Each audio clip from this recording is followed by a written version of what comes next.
এইটো চাইড আৰু ফৰেষ্ট লেণ্ডৰ লগত মোৰ কিবা এইটো ৰেমনি ৰিজাৰ্ভ আৰু এইটো ইয়াতে মোৰ কেঞ্চেল পাট্টা আছে। মাটি বেছি নাই, 6 বিঘা 5 বিঘামান আছে। মানুহ ইয়াতে মোৰ 20-25 ঘৰ মানুহ আছে। তাৰপিছত গোটেই এইটো ৰিজাৰ্ভত বেলেগ বেলেগ মানুহ আছে, অচিনাকি মানুহ আছে, সেইটো মই নাজানো ক'ৰ পৰা কোন আহিছে।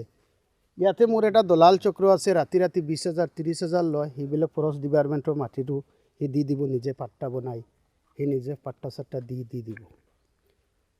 এইটো আৰু মই গোটেই ৰাইজে শুনা পাইছোঁ। পোৱাৰ পিছত এইটো তাক মই সোধ-পোছ কৰিছোঁ, কৰাৰ পিছত সি ধমকি মাৰে, তাৰ পাৰ্টি এটা আছে, সেইবিলাক মৰাই দিব, মাৰি দিব, কিবা কিবি কৰিব, সেইটো কাৰণে আৰু ধমকি চমকি মাৰে। সেইটো কাৰণে মই চৰকাৰক আহ্বান জনাইছোঁ, আইনগত ব্যৱস্থা তাৰ ওপৰত ল'ব লাগিব। পইচা কিয় লয় আপোনালোকৰ পৰা? পইচা লয়, সেইবিলাক পাট্টা দিব। নতুন নতুন মানুহ আছে অচিনাকি মোৰ এইটো ৰিজাৰ্ভত। এইটো হ'ল মোৰ ৰেমনি ৰিজাৰ্ভ। মই পাট্টাদাৰ আছোঁ। পাট্টাদাৰক সোধ-পোছ নকৰি ইয়াতে নতুন নতুন অচিনাকি লোকক সি পইচা লয়। আপোনালোকেতো শুনি পাইছে, মানুহে কৈছে কি এতিয়া এই ইভেকশ্যন হ'ব, এইটো চৰকাৰৰ এটা আইন যদি আইনমতে যদি ইভেকশ্যন কৰে আমি সকলোৱে মানি ল'ব লাগিব, কিন্তু আমি চৰকাৰৰ মানুহ।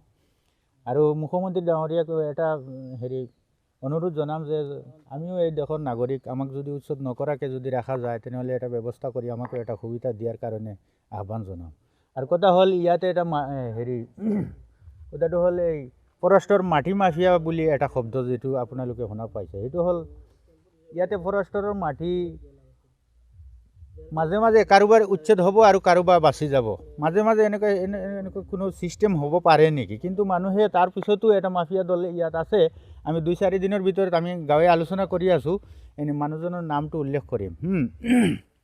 কিন্তু এতিয়া কৈ আছোঁ এই মাফিয়াটোৱে কি কৰি আছে, কাৰোবাৰ পৰা পইচা লৈ আছে যে তোমাৰ ঘৰটো উচ্ছেদৰ পৰা বচাই দিম, আমাৰ কেছ চলি আছে, কেছত তোমাৰ নামটো সোমোৱাই দিম।